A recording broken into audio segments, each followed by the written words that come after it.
Praise the lord. దేవునికి మహిమ కలుగును గాక. ప్రియ దేవుని బిడ్డలారా, మీ అందరికీ నా హృదయపూర్వక వందనాలు. బాగున్నారా?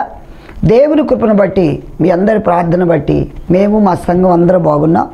అయితే ఈరోజు మీకు ఒక మంచి వ్యక్తిని మీ ముందుకు పరిచయం చేయాలనుకుంటున్నా. చూద్దాం. ఆయనే యెహోయాదా. చదువుదాం.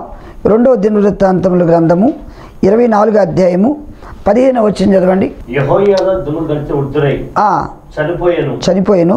అతడు చనిపోయినప్పుడు 130 ఏండ్ల వాడు అతడు ఇశ్రాయేలు దేవుని దృష్టికి తన ఇంటి వారి దృష్టికి మంచివాడై ప్రవర్తించిన గనుక జనులు దావీదు పట్టణమందు రాజుల దగ్గర అతను పాతిపెట్టేది. దేవునికి మహిమ. హల్లెలూయా. ఈ యొక్క వాక్యం ద్వారా దేవుడు మనందరితో మాట్లాడాలని ప్రార్థన చేద్దాం. పరిశుద్ధాత్ముడా, ఈ వాక్యం ద్వారా ప్రతి బిడ్డతో మాట్లాడండి అయ్యా. హృదయాలు తెరవండి. ప్రతి వారిని బలపరచమని యేసు నామమున ప్రార్థిస్తున్నాను తండ్రి. ఆమేన్, ఆమేన్. హల్లెలూయా. ప్రియ దేవుని బిడ్డలారా, మంచి అన్నది పెంచుమన్నా, దేశమును ప్రేమించుమన్నా ఒట్టి మాటలు కట్టిపెట్టోయ్ అని గురిజాడ అప్పారావు గారు ఒక పద్యం రాశారు. అయితే ఈరోజు ప్రతి క్రైస్తవ బిడ్డ మనం తెలుసుకోవాల్సింది ఏంటంటే మరి మంచితనం మనలో ఉండాలా. ఇక యెహోయాదా అనే వ్యక్తి చూడండి, ఇతను ఒక యాజకత్వం జరిగించే వ్యక్తి. ఈయన ఎలా ఉన్నాడట, మరి ఇశ్రాయేలు అందరి దృష్టిలో కూడా మంచి పేరు. ఈరోజు కొంతమందికి ఇంట్లో మంచి పేరు ఉండదు, అందరి దగ్గరికి వెళ్ళి వీధిలో మంచి పేరు తెచ్చుకుంటారు, ఇంట్లో ఉండదు. ఈ యెహోయాదా అనే వ్యక్తి అలా కాదు. జనులందరూ ఇశ్రాయేలు అందరి దృష్టిలో కూడా మంచివాడిగా ఉన్నాడు. ఇక్కడ ఏమనుంది, యెహోయాదా దినములు గడిచి వృద్ధుడై చనిపోయినప్పుడు 130 ఏళ్ల వాడు అతడు ఇశ్రాయేలులో దేవుని దృష్టికి, అది జాగ్రత్తగా వినండి. అంటే ఇతడు మొదటిగా ఇశ్రాయేలు అందరి దృష్టిలో కూడా మంచివాడుగా ఉన్నాడు. నెక్స్ట్ దేవుని దృష్టికి కూడా మంచివాడు. ఈరోజు క్రైస్తవ బిడ్డలారా, దేవుడే నీ గురించి ఒక మంచి సాక్ష్యం ఇవ్వాలి. ఎందుకంటే కొర్నేలు గురించి కూడా దేవుడు సాక్ష్యం ఇచ్చాడు కనుక అతను కొర్నేలుకి దేవుని దూత ప్రత్యక్షమై కొర్నేలుతో ఏమని మాట్లాడుతున్నారు చూడండి. మరి అపోస్తుల కార్యములు 10వ అధ్యాయంలో మొదటి నుంచి చూసినట్లయితే, కొర్నేలు ఒక భక్తిపరుడు ఒకడు అతడు తన ఇంటి వారందరూ కూడా దేవుని యందు భయభక్తిగా ఉండి ప్రజలకు బహుధర్మం చేయొచ్చు, ఎల్లప్పుడు దేవుని ప్రార్థన చేయవాడు. పగలు ఇంచుమించు 3 గంటల వేళ దేవుని దూత అతని ఎద్దకు వచ్చి కొర్నేలి అని పిలుచుట దర్శనములో తేటగా కనబడెను. అతడు దూత తేరి చూచి భయపడి ప్రభువా ఏమని అడిగాను. అందుకు దూత నీ ప్రార్థనలయు నీ ధర్మకార్యములు దేవుని సన్నిధికి జ్ఞాపకార్థమై చేరును. జాగ్రత్త వినండి. నీ ప్రార్థన నీ ధర్మకార్యాలు అన్ని దేవుని ఎద్దకెళ్ళి. ఎలాగా? ఇతను మంచి ప్రార్థనాపరుడు, ధర్మకార్యాలు చేసే మంచి సుగుణం కలిగిన వాడు. అందుకే ఆ మంచి పేరు ఉంది కాబట్టే దేవునికి మహిమ కలుగును గాక. దేవుని దూత ప్రత్యక్షమై కొర్నేలి నీ ధర్మకార్యాలు నీ ప్రార్థన దేవుని సన్నిధికి జ్ఞాపకంగా చేరి అని దేవుని దూత చెప్తున్నారు. ఈరోజు నీ జీవితంలో కూడా ఈ మంచి ఉంటే దేవుడు నీతో మాట్లాడతాడు. అంత మాత్రమే కాదు, ఆయన దగ్గర పనిచేసేవాడు కూడా ఏమంటున్నారంటే ఆయన గురించి ఒక మంచి సాక్ష్యం ఇస్తున్నారు. ప్రభునామానికే మహిమ కలుగును గాక. హల్లెలూయా. మరి వాళ్ళు ఏమంటున్నారంటే, అయ్యా మా యజమాను మంచి వ్యక్తి అని వాళ్ళు సాక్ష్యం చెప్తున్నారు. ఈరోజు చాలామంది పనిచేసేవాళ్ళు ఏం చెప్తారంటే ఆ మంచి సాక్ష్యము ఎవరు? వీళ్ళైతే ఆయన అందరి చేత మంచి పేరు పొందిన వ్యక్తి అని చెప్పగలుగుతున్నారు. దేవునికి మహిమ కలుగును గాక. హల్లెలూయా. చూడండి, దేవుని వాక్యములో అపోస్తుల కార్యం 10వ అధ్యాయములో ఏమనుంది, 22వ వచనం చదవండి. అందుకు వారు నీతిమంతుడను దేవునికి భయపడువాడును అదిగో. హల్లెలూయా. ఏమని చెప్తున్నారు? ఆయన దగ్గర పనిచేసేవాళ్ళు, అయ్యా మా అయ్యగారు చాలా నీతిమంతుడు, ఇంకా దేవునికి భయపడువాడును. ఈ వ్యక్తి పలానా చోట పేతురు గారు చర్మకారి ఇంట్లో ప్రార్థన చేస్తారని తెలిసినప్పుడు వీళ్ళు వెళ్ళారు అయ్యగారిని ఆహ్వానించాలి. పేతురు గారు చెప్తున్నారు పేతురుతో, అయ్యా కొర్నేలు అనే వ్యక్తి మా అయ్యగారు, మా యజమాని, ఆయన ఎలాంటి వాడు తెలుసా? చాలా మంచి వ్యక్తి, చాలా నీతిమంతుడయ్యా. ఈరోజు నీ గురించి సాక్ష్యం ఇస్తున్నారా? కొంతమంది చెప్తారు, అమ్మో చాలా పిసినారు అని. నాబాలు గురించి పనివాడు ఏమంటున్నాడు వాళ్ళ అమ్మగారితో, అమ్మ మన యజమానుడు బహు పనికి మాలువాడు. కానీ ఇక్కడ చూడండి ఈయన ఏమని సాక్ష్యం ఇస్తున్నాడంటే, నీతిమంతుడు, దేవుని యందు భయం కలిగిన వాడు, దేవుని యందు భయభక్తులు కలిగిన వాడు, అందరిలో మంచి పేరు పొందినవాడని సాక్ష్యం ఇస్తున్నారు. ఈరోజు నీకు అలాంటి సాక్ష్యం ఉందా? ప్రియ దేవుని బిడ్డలారా, భూమి మీద బ్రతికే కొద్ది కాలమైనా చూడండి, యెహోయాదా 130 సంవత్సరాలు, ఇప్పుడు మానవుడు 100 కూడా బ్రతకట్లా, 70 సంవత్సరాలు, అధిక బలం ఉంటే 80.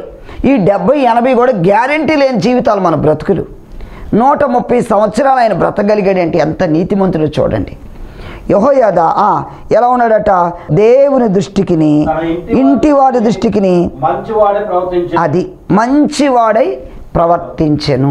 ఈరోజు మన జీవితంలో కూడా ఈ మంచిని సంపాదించాలి. ఎందుకంటే ప్రసంగి భక్తుడు ఏమంటాడంటే, ప్రసంగి గ్రంథం 7వ అధ్యాయం 1వ వచనం చదవండి. అక్కడ ఏమనుంది? సుగంధ తైలము కంటే మంచి పేరు మేలు. హల్లెలూయా. సుగంధ ద్రవ్యము ఎంతో సువాసన ఇస్తుంది. ఆ సుగంధ ద్రవ్యాల కన్నా కూడా మనిషి జీవితంలో మంచి పేరు మేలు అంటున్నారు. అవును, ఎందుకంటే నీ పేరు ఇతరులకు సువాసన ఇవ్వాలి, నీలో ఒక సువాసన రావాలి. ఈ కొర్నేలు గురించి వాళ్ళు సాక్ష్యం ఇస్తుంటే, మా యజమానుడు కొర్నేలు గారు మంచివాడంటే ఆ ఇతరులకు ఒక సువాసన. క్రైస్తవ బిడ్డలారా, ఈరోజు దేవుని మందిరానికి వెళ్తున్నాం అంటున్నావు, పేరుకు క్రైస్తవుడు, మరి నీకు మంచి పేరుందా? దేవునికి మహిమ కలుగును గాక. యెహోయాదాలాగా ఈ భూమి మీద బ్రతికినంత కాలం మంచి పేరు తెచ్చుకో. ఒక సామెత ఉంది, కాకిలా కలకాలం బ్రతికే కంటే హంసలాగా 6 నెలలు బ్రతికినా చాలని. ఎందుకు? మరి నీ జీవితంలో కాకి కావు అని అది ఎక్కువగా ఏం చేస్తుందంటే, చిన్నపిల్లల దగ్గర తినే కూడా లాక్కుని వెళ్ళిపోతుంది. అవి ఊరు కాకి గోల కావు అని. ఇలా కాకి ఎవరు ఇష్టపడరు, కానీ హంసను అందరు ఇష్టపడతారు.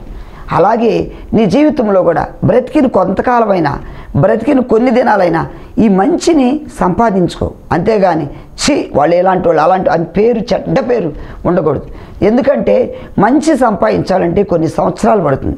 చెడు పేరు ఒక్క నిమిషంలో కూడా చెడ్డ పేరు తెచ్చుకోవచ్చు. కాబట్టి క్రైస్తవ బిడ్డలారా, ఈరోజు మనకు కావాల్సింది మంచి. సామెతల గ్రంథంలో భక్తుడు ఏమంటున్నాడు చదవండి, 22వ అధ్యాయం 1వ వచనం. గొప్ప ఐశ్వర్యము కంటే మంచి పేరును, అది ఏంటంట? గొప్ప ఐశ్వర్యము కంటే మంచి పేరు. దేవునికి మహిమ కలుగును గాక. ఈరోజు నీకు అలాంటి మంచి పేరు ఉందా? సౌలు జీవితంలో కీషు కుమారుడైన సౌలు భాగ్యవంతుడే, మంచి ధనికుడు. మొదట్లో బాగానే ఉన్నాడు. మొదట్లో ఏరి కోరి దేవుడు ఏర్పాటు చేసుకుంటే క్రమేపీ అతను ఏమైందంటే, చూడండి, ఆయన పతనం అవటానికి కొన్ని కారణాలు ఉన్నాయి. దావీదును చూసినప్పుడు అతను ఒక అసూయ వచ్చేసింది. ఎందుకు? దావీదు అంటాడు యోనాతో, ఎందుకు మీ నాన్నగారు నా మీద పదే అతను చూసినప్పుడల్లా విషపు చూపు. ఈరోజు ఎందుకు ఒక వ్యక్తి డెవలప్? ఎందుకంటే అందరూ దావీదుకి ఎక్కువగా జేజేలు చెప్పారు. సౌలుకు 1000 కొలది, దావీదుకు 10,000 కొలదనే లెక్కే. ఆ మాట ఎనసొంపుగా లేదు సౌలుకి. అది దృష్టిలో పెట్టుకొని దావీదును చంపాలి. చూడండి ఎంత దౌర్భాగ్యం. అల్లుడైనా సరే అల్లుడు చేసుకొని, ఎందుకంటే జనాల కోసం, సమాజం కోసం ఏమన్నాడంటే, ఎవరైతే గొల్లియాతుని జయిస్తారో వారికి నా కుమార్తెనిచ్చి పెళ్లి చేస్తారన్నాడు కదా, అన్న ప్రకారం చేయాలి కాబట్టి చేశాడు. కానీ ఏం జరిగింది ఇక్కడ? అన్న ప్రకారం పెళ్లి చేశారే కానీ అతను ఎప్పుడు చూసిన దావీదును చంపాలి అన్న దురాలోచన, చెడాలోచన, విషపు చూపు దావీదు మీద నిలుస్తుంది. ప్రియమైనటువంటి సోదరుడా, సహోదరి, మన జీవితంలో కూడా ఎప్పుడు ఎదుటి వారిని చెడ్డగా చూడటం, ఎదుటి వారి మీద విషం కక్కటం, ఎదుటి వారి మీద చెడ్డ మాటలు ఎందుకండి? దానివల్ల నీకు ఉపయోగం ఏంటి గమనించుకో. ఒక వ్యక్తి గురించి చెడ్డగా మాట్లాడటం వల్ల దానివల్ల ఏమైనా ప్రయోజనం ఉందా? ఒక వ్యక్తి గురించి చేతనైతే మంచి చెప్పు, అంతేగాని అతని గురించి చెడ్డ ప్రచారం చేయొద్దు. ఈరోజు చాలామంది ఒక వ్యక్తిని పొగిడినా, ఒక వ్యక్తిని గణపరిచినా ఆ వ్యక్తి గురించి చెడ్డ సమాచారం చెప్పాలా, ఆ వ్యక్తి గురించి ఏదో ఒకటి నేరాలు మోపాలనుకుంటారు. ప్రియమైనటువంటి సహోదరులారా, ఈ యెహోయాదా దినములు గడిచిన వృద్ధుడైనా కూడా 130 సంవత్సరాలు ప్రవేశించిన అందరి దృష్టిలో మంచి పేరు. దేవునికి మహిమ కలుగును గాక. ఈ మంచి పేరు ఏంటంటే కొంతమంది ఏమో జనాలు పేరు సంపాదించడం కోసం, ఈ పేరు సంపాదించడం కోసం ప్రవర్తిస్తారు. అది కాదు, స్వతహాగా అది ఆటోమేటిక్గా నీ యొక్క యథార్థమైన ప్రవర్తన, నీ మంచి సత్ప్రవర్తన బట్టి నీకు మంచి పేరు వస్తుంది. అంతేగాని జనాలు అందరూ చూస్తున్నారు మెచ్చుకోవాలని కొంతమంది చేస్తారు, కొంతమంది జనాల కోసం చేస్తారు, మనుషులు మెప్పించడం కోసం కాదు, దేవుని మెప్పించడానికి చేయి. దేవునికి మహిమ కలుగును గాక. ధర్మకార్యాలు కొర్నేలు చేసే ధర్మకార్యాలు అన్నీ దేవుని దృష్టికి వెళ్ళాయి. ఈరోజు చాలామంది చేస్తారు, అందరూ చూడాలని నా పేరు రాసుకో అని చెప్పాడు. కానీ ఇక్కడ చూడండి, ఈ కొర్నేలు చేసే ధర్మకార్యాలు దేవుని దృష్టికి వెళ్ళి మంచివాడిగా పేరు తెచ్చుకుంటున్నాడు. అంత మాత్రమే కాదు, అపోస్తుల కార్యములు 9:36 ఇక్కడ మనకు ఒక వ్యక్తి కనిపిస్తున్నారు. ఈమె పేరు దొర్కా. కుట్టు మిషన్ ద్వారా మంచి పేరు తెచ్చుకుంది. అందరూ ఆమె చనిపోయింది ఒక దినమున కాయిలా పడి, అనగా రోగం వచ్చి బలహీనమై చనిపోయింది. చనిపోయినప్పుడు ఎక్కడెక్కడున్న వాళ్ళందరూ వచ్చి ఆమె కుట్టిన వస్త్రాలు, అమ్మ ఎంత చక్కగా ఈ దొరక గారు, తబితా గారు మా వస్త్రాలు కుట్టిందమ్మ, చాలా మంచి ఆమె, సాత్వికురాలు, దయగలమా, అలా చెప్పుకోగలుగుతున్నారు. ఎప్పుడండి మన మంచితనం ఎప్పుడు బయటకు వస్తుంది తెలుసా? మనం చనిపోయినప్పుడు ఎక్కడెక్కడో ఆయన చేసిన మంచి కార్యాలు, వాళ్ళు మాట్లాడిన విధానం, వాళ్ళు జీవించిన విధానం, వారితో పంచుకున్న విధానం, ఇవన్నీ అప్పుడు బయటకు వస్తాయి.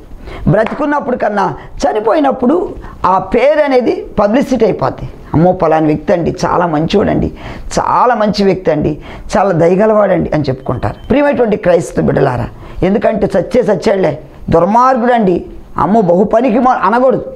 నాబాలు గురించి ఆ పనివాడు ఏమంటున్నాడంటే, మన యజమానుడు బహు పనికి మాలిన వాడని. ఈరోజు నీ జీవితంలో అలాంటి సాక్ష్యం కాదు, ఈరోజు ఒక మంచి సాక్ష్యమును పొందుకోవాలని దేవుడు కోరుకుంటున్నాడు. ఈ అపోస్తలుల కార్యం 9:36 ఒకసారి చదవండి. మరియు ఎప్పేలో తబితాను ఒక శిష్యురాలుండెను. భాషాంతరమున సత్క్రియలను, అదిగో సత్క్రియలు, ధర్మకార్యాలు ఇంకా కాయలా పడి చనిపోగా పరుండబెట్టిరి. చూడండి, ఈమె చనిపోయినప్పుడు అందరూ వచ్చి ప్రశంసిస్తున్నారు. ప్రియ క్రైస్తవ బిడ్డలారా, నీ జీవితంలో కూడా ఈరోజు మంచి పేరు అనేది ఉందా? ఒకవేళ ఆ మంచి లేకపోతే ఆ మంచిని సంపాదించడానికి ప్రయాసపడు, మంచి పనులు చేయి. దేవునికి మహిమ కలుగును గాక. చూడండి, ఇంకా దేవుని పరిశుద్ధ గ్రంథంలో, సామెతల గ్రంథంలో 22:1 ఏమనుంది? గొప్ప ఐశ్వర్యం కంటే మంచి పేరును. అది ఏం కావాలట? ఈ గొప్ప ఐశ్వర్యం కంటే నాకు మేడలు ఉన్నాయి, మెద్దెలు ఉన్నాయి, అన్నీ ఉన్నాయి. ప్రియమైనటువంటి సహోదరుల, ఇవన్నీ ఉండొచ్చు. ఈ మధ్య మయన్మార్లో భూకంపం వచ్చింది. ఇండోనేషియా, మయన్మార్ ఆ ప్రాంతాల్లో భూకంపం వచ్చి పెద్ద పెద్ద బిల్డింగ్తో సహా నేలమట్టం అయ్యాయి. ఎంత బాధాకరం. ప్రకృతి ఎప్పుడు ఎలా ఉంటుందో తెలియదు. మరి చూడండి ప్రియ దేవుని బిడ్డలారా, అంత ఆ విలాసవంతమైన వాటిలో జీవిస్తున్నారు చాలామంది, పెద్ద పెద్ద బిల్డింగ్లు. కానీ కొంతమంది అంత ఉన్న ప్రక్కనోడికి కనీసం సహాయం చేయలేని పరిస్థితి.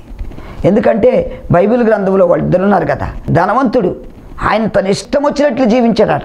అంటే దేవునికి ఇష్టం వచ్చినట్టు ఒక మంచి పేరు లేదు. తింటాను, త్రాగుతాను, నా ఇష్టం, నా లైఫ్, నా జీవితం ఎంజాయ్ అనుకున్నాడు. ఏమండి, భూమి మీద కనీసం మంచి పేరు లేదు. ఎవ్వరికి సహాయం చేసే మనసు కాదు, పేదలు కూడా ఆదరించే కాదు. ఆ ఇంటి ఎదురుగానే ఆ బీద లాజరు, చాలా బీదవాడు, ఆయన చాలా ఆకలితో అలమటిస్తుంటే కనీసం ఒక రొట్టె ముక్క కూడా ఆయనకి ఇవ్వటల. ఆయన తినేసి కింద పడ్డ రొట్టె ముక్కలు, ఆ బల్ల మీద పడ్డ రొట్టె ముక్కలు ఏరుకొని తిని బ్రతికాడు ఈ బీద లాజరు. అయితే ఒకరోజు ఇద్దరు చనిపోయాడు. ధనవంతుడేమో చనిపోయి వెంటనే పాతిపెట్టమని వెంటనే అక్కడ పాతాళంలోకి వెళ్ళాడు. అక్కడ వేదన, భయంకరమైన స్థితి, కేకలేస్తున్నాడు, అయ్యో ఈ వేదనకరమైన స్థలం ఉందని నాకు తెలియదు, నాకు 5 సోదరులు ఉన్నారు, ఇలాంటి వేదనకరమైన స్థలముకు రాకుండా ఉండాలని ఏమంటున్నాడు? తండ్రి అయిన అబ్రహామా, దయచేసి నన్ను భూమి మీదకి పంపిస్తావా అంటున్నాడు. కుమారుడా, నీకు ఇష్టం వచ్చినట్టు నువ్వు జీవించావు కదా భూమి మీద. అయితే బీదవాడు, దేవునికి భయపడ్డాడు లాజరు. దేవునికి ఇష్టం వచ్చినట్టు జీవించాడు, ఒక మంచి పేరు తెచ్చుకున్నాడు. నువ్వు భూమి మీద మంచి పేరు లేదు కాబట్టి ఈరోజు ఈ భూమి మీద మనం జీవించిన విధానానికి రేపు దేవుడి దగ్గర తీర్పు ఉంటుంది. ఆ ధనవంతుడు ఏం చేస్తున్నాడు? తిను, త్రాగు, సుఖించు, ఎంజాయ్ లైఫ్ అనుకున్నాడు. ఇప్పుడు పాతాళాలను వేదన పడుతున్నాడు. క్రైస్తవ సోదరుడా, సోదరి, ఈరోజు నువ్వు చేసే ప్రతి పనికి దేవుని దగ్గర తీర్పు ఉందని గుర్తుపెట్టుకో. దేవునికి మహిమ కలుగును గాక. హల్లెలూయా. చూడండి, ఇదే సామెతల గ్రంథం 13వ అధ్యాయము 22వ వచనం కూడా ఏమనుంది? మంచివాడు తన పిల్లలను ఆస్తిగతులు దేవునికి మహిమ కలుగును గాక. మంచివాడు ఏం చేస్తాడు? పిల్లలను కూడా మంచి అభివృద్ధిలో తీసుకొస్తాడు, మంచి నేర్పిస్తాడు, వారికి మంచి ఆస్తికర్తలుగా చేస్తాడు. ఈరోజు నీ పిల్లల కొరకు నువ్వేమి చేయగలుగుతున్నావు? నీ పిల్లలకు భక్తి నేర్పిస్తున్నావా? నీ పిల్లలకు ప్రార్థన నేర్పిస్తున్నావా? మీ పిల్లలకి మరి నువ్వు తండ్రిగా ఏమి ఇవ్వగలుగుతున్నావు? దేవునికి మహిమ కలుగును గాక. పౌలు గారు ఏమంటున్నాడంటే 1 తిమోతి పత్రిక 6:12 కూడా చూడండి. ఇక్కడ మంచి పోరాటము, అది మంచి పోరాటము నిశ్చయము చేపట్టము. అదే మంచి పోరాడాలి. ఈరోజు మన జీవితాల్లో దేవుడు కోరుకునేది ఏంటంటే నీ నుండి మంచి ఫలాలు రావాలి. ప్రియ దేవుని బిడ్డలారు, ఎందుకంటే దేవుని వాక్యం ఉంది, సజ్జనుడి నుంచి మంచి మాటలు వస్తాయట. మనం క్రైస్తవులు, మనం మంచి వాళ్ళమైతే మనలో నుండి మంచి మాటలే వస్తాయి. ఈ యెహోయాదా ఆయన దేవుని యొక్క పరిచర్య చేస్తున్నాడు, అందరి దృష్టిలో మంచి పేరు తెచ్చుకున్నాడు. ఇంటి వారి దృష్టికి, దేవుని దృష్టి కూడా మంచిగా జీవించాడు. ఆయన గురించి ఈరోజు మనం చెప్పుకోగలుగుతున్నామంటే ఆయన చేసిన మంచి పనులు. ప్రియ దేవుని బిడ్డలారా, నువ్వు మంచి పని చేసావా? నీ గురించి చెప్తా. ఎందుకంటే భారత రాజ్యాంగాన్ని రాసిన డాక్టర్ బిఆర్ అంబేద్కర్ గారు ఎంతో ప్రతి ఒక్కరు అభిమానిస్తారు, దేవుడిగా కొలిసేవాళ్ళు కూడా ఉన్నారు. ఎందుకంటే అనేక మంది మరి దళితులు ఎడల వాళ్ళని అంటరాని హీనంగా దళితులను చూసిన సమయంలో ఆయన మరి రాజ్యాంగాన్ని రాసి ఈరోజు దళితులందరూ ఒక మంచిగా సమాజంలో తిరగలుగుతున్నారంటే డాక్టర్ బిఆర్ అంబేద్కర్ గారు. ఆయన రాజ్యాంగాన్ని రాశారు, అనేక హక్కులు కల్పించారు, రిజర్వేషన్లు కల్పించారు, సమాజంలో అందరితో పాటు చక్కగా కలిసి జీవించేలాగా ఒక మంచి ఆ విధానాన్ని ఆయన రాజ్యాంగం రాయగలిగారు. ఈరోజు ఆయన గురించి చెప్పుకోగలుగుతున్నారంటే ప్రియమైనటువంటి సోదరులారా, డాక్టర్ బిఆర్ అంబేద్కర్ గురించి కొన్ని ఊర్లు, గ్రామాల్లో బాంబే వెళితే అసలు అక్కడ చాలా ఆయన గురించి మంచిగా ఎంతోమంది పొగిడేవాళ్ళు. ఆయన బర్త్డే రోజు ఎంతో ఘనంగా చేస్తున్నారు అక్కడ. కారణం ఏంటి? ఆయన జీవించిన విధానం, మంచి ప్రవర్తన, సత్ప్రవర్తన, ప్రజల కోసం పోరాడిన పోరాటం. ఆయన ఒకప్పుడు ఎంతో కష్టపడ్డాడు, బాధ అనుభవించాడు, శ్రమలు అనుభవించాడు, అంటరానితనం రూపుమాపటానికి ఎన్నో ప్రయాసం. ఆయన చిన్నతనంలో ఎన్నో అవమానాలు ఎదుర్కొన్నా, కష్టపడి చదువుకున్నాడు, నిందలు అవమానాలు భరించాడు. వాటన్నిటిని భరించి నేను పడ్డ అవమానం, నేను పడిన శ్రమ, నేను పడిన వాటిని ఇతరులు పడకూడదనుకొని ఆయన కూడా కృషి చేసి రాజ్యాంగాన్ని రాసి మరి అనేక మంది కొరకు పోరాడిన మంచి వ్యక్తి కాబట్టి ఈరోజు చెప్పుకోగలుగుతున్నా. ప్రియ దేవుని బిడ్డలారా, మరి నీవు కూడా నీవు వెళ్ళిపోయినా నీ పేరు అలా ఉండాలి అంటే ఈరోజు చాలామంది రాజకీయ నాయకులు ఏమనుకుంటారంటే నేను చనిపోయిన తర్వాత మీ అందరి ఇళ్లలో నా ఫోటో ఉండాలి అని వాళ్ళు అనుకోవచ్చు. ఆ ఉండాలి అంటే ఎలాగా? ఆ ఫోటో ఉండాలి అంటే వాళ్ళు ఇప్పుడు మంచి ప్రవర్తన కలిగి జీవించాలి, మంచి పరిపాలన చేయాలి, పేద ప్రజల కోసం పాటుపడాలి, ప్రయాసపడాలి. వారు అలాంటి మంచి చేస్తే, ఎందుకంటే వారికి అభిమానులకు వాళ్ళ కోసం ప్రాణాలు పెట్టేవాళ్ళు ఉన్నారు, త్యాగం చేసేవాళ్ళు ఉన్నారు, వాళ్ళు చేసిన మంచి పనులను బట్టి. దేవునికి మహిమ కలుగును గాక. ఈరోజు నీవు కూడా అలాంటి మంచి పనులు చేస్తే నీవు కూడా గుర్తుండిపోతావు జీవితంలో. దేవునికి మహిమ కలుగును గాక. హల్లెలూయా. మరి ఈరోజు నీ జీవితంలో నువ్వు కూడా ఆలోచిస్తున్నావా? నేను కొంతమందికైనా ఉపయోగపడాలి, నేను వెళ్ళిపోయినా నా పేరు ఇలా నిలబడాలంటే దేవునికి మహిమ కలుగును గాక. హల్లెలూయా. మదర్ తెరిసా గురించి కూడా ఈరోజు ప్రతి ఒక్కరూ, క్రైస్తవులనే కాదు క్రైస్తవేతరులు ఎవరైనా కూడా ఆమె గురించి అలా, ఎందుకంటే భయంకరమైన పరిస్థితిలో రోడ్డు మీద పడి యాక్సిడెంట్లో ప్రమాదాలు ఉన్న వాళ్ళని కూడా చేర్చుకొని, హక్కును చేర్చుకొని, మదర్ తెరిసా మరి కుష్ఠరోగులను కూడా చేర్చుకొని వాళ్ళకి ఆ భోజనం తినిపించారు. ఇప్పటికీ మదర్ తెరిసా చారిటబుల్ ట్రస్ట్ ద్వారా ఎంతోమందికి ఆమె చేసిన పుణ్యకార్యాలు, ధర్మకార్యాలు, ఆమె చేసిన మంచి పనుల గురించి ఎంతోమంది ఆమెని కొనియాడుతున్నారు. కారణం ఏంటంటే మరి ఆమె వెళ్ళిపోయినా ఆమె చేసిన మంచి పని మిగిలిపోయింది. ఈరోజు అందరూ ఆమెను ఆదర్శంగా చేసుకుని కొంతమంది మదర్ తెరిసా ఎలాగైతే నడిచిందో ఆమె బాటలో కూడా నడవాలని కొంతమంది. ఆమె కూడా దేవుని ప్రేమను రుచి చూసిన వ్యక్తి. దేవునికి మహిమ కలుగును గాక. కాబట్టి క్రైస్తవ బిడ్డలారా, ఈరోజు ప్రభు నీతో మాట్లాడుతుందంటే నీవు బ్రతికిన దినాలు ఒక మంచిని సంపాదించుకో, దేవునికి మహిమ కలుగును గాక. మరి ఒక మంచి వ్యక్తిగా నువ్వు ఉండటానికి ప్రయత్నం చేస్తున్నావా? ఒకవేళ ఇప్పటివరకు నీకు ఆ మంచి పేరు లేకపోతే ఈ రోజైనా ఆ మంచి కోసం ప్రయాసపడు, దేవునికి మహిమ కలుగును గాక. ఎందుకంటే మత్తయి సువార్త 3వ అధ్యాయము 10వ వచనం చదవండి. ఇప్పుడే కొట్టది చెట్ల వెనుక ఉంచబడి ఉన్నది కనుక మంచి ఫలము ఫలింపని ప్రతి చెట్టు నరకబడి. అది ఏ చెట్టు ఎక్కడైతే మంచి ఫలాలు ఉండవో ఆ చెట్టు నరకబడుతుంది అన్నాడు. ఈరోజు నీలో ఒక మంచి ఫలాలు రావాలని దేవుడు కోరుకుంటున్నాడు.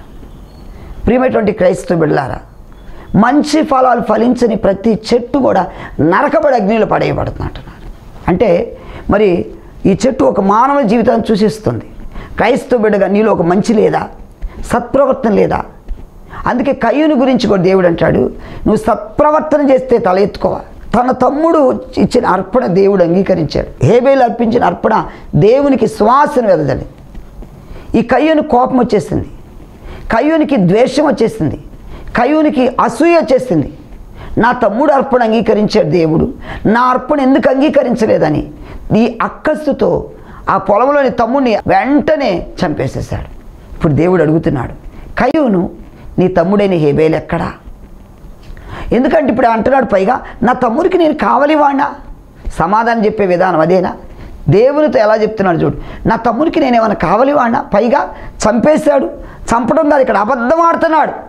అందుకే భ్రష్టుడైపోయాడు, దేశ దిమ్మరైపోయాడు అబద్ధమాడి. ప్రియమైనటువంటి సోదరుడా సోదరి, నువ్వు బ్రతికే కొద్ది కాలంలో కూడా ఇన్ని అబద్ధాలు, మోసాలు. చూడండి, కొంతమంది ఎంత దౌర్భాగ్య స్థితి, దొంగతనాలు. అరే, ఆ తోటి మానవుని దోచుకుంటే నీకేమొస్తుంది? ఆ వ్యక్తి కష్టపడిన సొమ్ము కూడా కొంతమంది దొంగతనం చేసేవాడు. కొంతమంది ఎంత బాధాకరం, భయంకరమైన పరిస్థితులు. ఈరోజు నువ్వు ఈ మంచిగా జీవించాలని కోరుకుంటున్నావా? ఇప్పటివరకు నీలో ఆ మంచి లేకపోతే ప్రభు దగ్గర, ప్రభు పాదాలు పట్టుకో. క్రైస్తవ సోదరుడా, ఒక మంచివాడిగా జీవించు, దేవునికి మహిమ కలుగును గాక. హల్లెలూయా. మత్తయి సువార్తలోని 13వ అధ్యాయంలో 8వ వచనం కూడా చూడండి. ఇక్కడ ఏమనుంది? కొన్ని మంచి నేలలు పడి అది ఇక్కడ గమనించండి. ఇక్కడ ప్రభు ఒక ఉపమానం చెప్తున్నాడు. ఒక రైతు పొలంలో విత్తనాలు చల్లుతున్నాడు. విత్తనాలు చల్లేటప్పుడు కొన్ని ఎక్కడ పడ్డాయట? కొన్ని త్రోవ పక్కన పడ్డాయి, కొన్ని ముళ్ళ పొదల్లో పడ్డాయి, కొన్ని రాతి నేల పడ్డాయి, కొన్ని మంచి నేల పడ్డాయట. ఈ మంచి నేల పడ్డాయి ఏమైనా 100 60 30 ఫలించాయి. అంటే రైతు విత్తనాలు చల్లుచున్న సమయంలో కొన్ని త్రోవ పక్క పడ్డాయి. త్రోవ పక్క పడ్డాయి ఏం చేశారంటే జనాలు తొక్కుతూ, పక్షులు వచ్చి వాటిని తినేసి అవన్నీ కూడా వెళ్ళిపోయాయి. కొన్ని రాతి నేల పడ్డాయి. రాతి నేల పడ్డ ఏమైందంటే అది రాయి కాబట్టి వేరు లోతు గాలి అనేలేకే, సూర్యుడు ఎండొచ్చేలేకే అది మాడి వేరంతా కూడా చచ్చిపోయింది. కొన్ని ముళ్ళ పొదల్లో పడ్డాయి. ముళ్ళ పొదల్లో పడ్డాయి, ముళ్ళు అణిచేశాయి. కొన్ని మంచి నేల పడ్డాయి. అంటే ఈ మంచి నేల పడ్డాయి, మంచిగా ఫలించాయి. క్రైస్తవ జీవితంలో కూడా క్రైస్తవ బిడ్డలారా, ఈరోజు నువ్వు వాక్యం వింటున్నావు, కానీ పక్షులు వచ్చి తినేసాయంటే సాతానుడు నీ హృదయంలో వాక్యాన్ని దొంగిలించేస్తున్నాడు. కొన్ని మరి రాతి లేని వాడి మీద పడ్డాయి, అది వాక్యం హృదయంలోకి వెళ్ళట్లా. కొన్ని ముళ్ళ పొదల్లో పడ్డాయి, కొన్ని మంచి నేల పడ్డాయి. ఈరోజు నువ్వు ఒక మంచి నేల పడిన విత్తనం లాగుండాలని దేవుడు కోరుకుంటున్నాడు. ప్రభు నామానికి మహిమ కలుగును గాక. అయితే ఈరోజు ఆ మంచి పేరు తెచ్చుకుంటావా? ప్రియమైనటువంటి క్రైస్తవ బిడ్డలారా, మంచిని సంపాదించుకోండి. మనం బ్రతికినంతకాలమైన షబాష్, మంచోళ్ళండి. ఎందుకంటే చాలామంది జీవితాలు భార్యని హింసించేవాడు, భార్యని కొట్టేవాళ్ళు, భార్యని కట్నం తీసుకురమని పంపేవాడు, ఇంకా తాగొచ్చి ఎన్నో బాధలు పెట్టి చిత్రహింసలు పెట్టేవాళ్ళు ఉన్నారు. చాలామంది ఈ వాక్యవిని ఫోన్ చేస్తూ ఉంటారు, అయ్యా ఇదిగో నా భర్త మూర్ఖుడు, మారట్లా, త్రాగి వాతలు పెట్టిన వాళ్ళు ఉన్నారు, సిగరెట్లతో కాల్చిన వాళ్ళు ఉన్నారు. ఎందుకండి? ఆ భార్యని హింసించిన వాళ్ళు నీకేమొస్తుంది? నీ జీవితం అంతా ఒకరోజు దేవుడికి లెక్కప్ప చెప్పాలి. జాగ్రత్త. ఈరోజు నా ఇష్టం, నా లైఫ్, నా జీవితం, నా ఇష్టం వచ్చినట్టు జీవిస్తాను అనుకుంటున్నావేమో. దేవుడికి లెక్కప్ప చెప్పవలసిన బాధ్యత ఉందో గుర్తుపెట్టుకో. దేవునికి మహిమ కలుగును గాక. అయితే ఈరోజు ఒక మంచివాడికి జీవిస్తావా? ఈ యెహోయాదా ఇశ్రాయేలు అందరి దృష్టికి మంచివాడిగా ఉన్నాడు. చనిపోకముందు మంచి పేరు తెచ్చుకున్నాడు. ఆ చనిపోయాడు కూడా ఈరోజు జనాలందరూ చెప్పుకోగలుగుతున్నారంటే అతను నా మంచి పేరు ఉంది కాబట్టి. జనుల దృష్టికి, దేవుని దృష్టికి ఇంటి వారి దృష్టికి కూడా మంచివాడుగా ఉన్నాడు. ఈరోజు నీవు కూడా అలాంటి మంచి పేరు తెచ్చుకుంటావా? ప్రార్థన చేద్దాం. తలలు వంచండి. ప్రతి ఒక్కరి ప్రార్థనలు ఏకీభవించండి. నీకు ఎలాంటి సమస్య ఉన్నది? వ్యాధి ఉందా? బాధ ఉందా? బలహీనత ఉందా? ఒకవేళ నీ శరీరములు ఎలాంటి రుగ్మత ఉన్నా, ఎలాంటి వ్యాధి ఉన్నా ఆ స్థలం ముందు చేయబెట్టుకో. దేవుడిని స్వస్థపరచడానికి సిద్ధంగా ఉన్నాడు. ఇదే మిక్కిలి అనుకూల సమయం. రేపేమి సంభవిస్తుందో మనకు తెలియదు కనుక దయచేసి ప్రియ దేవుని బిడ్డలారా, దేవుని సన్నిధిలో నీ జీవితాన్ని సమర్పించుకో. దేవా నన్ను క్షమించమని దేవుని అడుగు. అది ఎలాంటి బలహీనత అయినా దేవుడు స్వస్థపరుస్తాడు. ప్రార్థన చేద్దాం.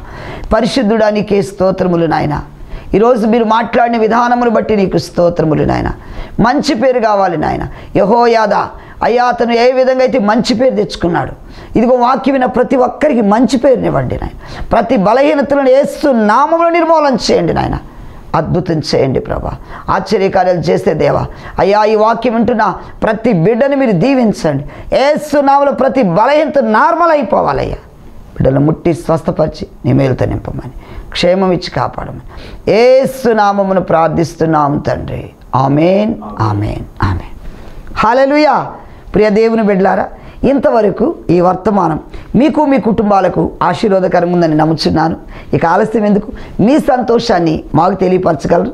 నా అడ్రస్ పాస్టర్ చందోలు మోషే, మన్నా ప్రార్థనా మందిరం, లంబాడీపేట, రాముల వీధి, విజయవాడ. నా ఫోన్ నెంబర్ 9703467777. ప్రియ దేవుని బిడ్డలారా, మీరు ఎనీ టైం ఎప్పుడైనా ఫోన్ చేయొచ్చండి. ఎందుకంటే మరి నేను నా ప్రార్థనా బృందం ప్రార్థన చేయడానికి సిద్ధంగా ఉన్నాం. మీ యొక్క ప్రార్థన అవసరతలు మాకు తెలియపరచగలరు. అంత మాత్రమే కాదండి, ఈ కార్యక్రమం ఎంతో భారముతో మేము దేవుని విశ్వాసంతో ఈ కార్యక్రమం ముందుకు నడిపిస్తున్నాను. ఒకవేళ నీ వంతుగా నీకు కూడా ఈ సహాయ సహకారం అందించాలని ఉంటే ఈ కార్యక్రమానికి మరి ఈ కార్యక్రమం ఎంతో డబ్బులు హెచ్చించి మేము ఈ స్వార్థ ప్రకటిస్తున్నాం. ఎందుకంటే అనేక మంది ప్రభువుని తెలుసుకోవాలి, ఒక్క ఆత్మని రక్షించబడిద్దామని కొన్ని సంవత్సరాల నుండి భారముతో ఈ కార్యక్రమాన్ని ముందుకు తీసుకెళ్తున్నాం. మరి దేవుడు కనుక నిన్ను ప్రేరేపిస్తే నీవు కూడా ఒక పారిభాగస్తుడిగా ఎందుకు కాకూడదు? మరి పూర్తిగా ఈ కార్యక్రమం స్పాన్సర్ చేయలేకపోయినా దేవునికి ప్రేరేపిస్తే నీ వంతు నీవు కూడా దయచేసి సహాయ సహకారం అందించండి. ఈ స్క్రీన్ మీద ఉన్న నెంబర్కు ఫోన్పే ఉంది, గూగుల్ పే ఉంది. ఆ విధంగా నువ్వు ఫోన్పే చేయొచ్చు, గూగుల్ పే చేయొచ్చు. మరి అనేక మందికి వాక్యం అందించిన వ్యక్తి అవుతావు. దేవునికి మహిమ కలుగును గాక. హల్లెలూయా. కాబట్టి దయచేసి సహకరించండి. అంత మాత్రమే కాదండి, మాకు యూట్యూబ్ ఛానల్ ఉంది, చందోలు మోషే అంటే మా వర్తమానాలన్నీ వస్తాయి. తప్పకుండా మీరు సబ్స్క్రైబ్ చేయడం మర్చిపోదండి. సబ్స్క్రైబ్ చేయండి, లైక్ చేయండి, షేర్ చేయండి. దేవుడు మిమ్ములను మీ కుటుంబాలను దీవించును గాక. మరలా కలుద్దాం. అప్పటి వరకు సెలవు. God bless you all. Thank you. మీ అందరికీ నా హృదయపూర్వక వందనాలు. Thank you.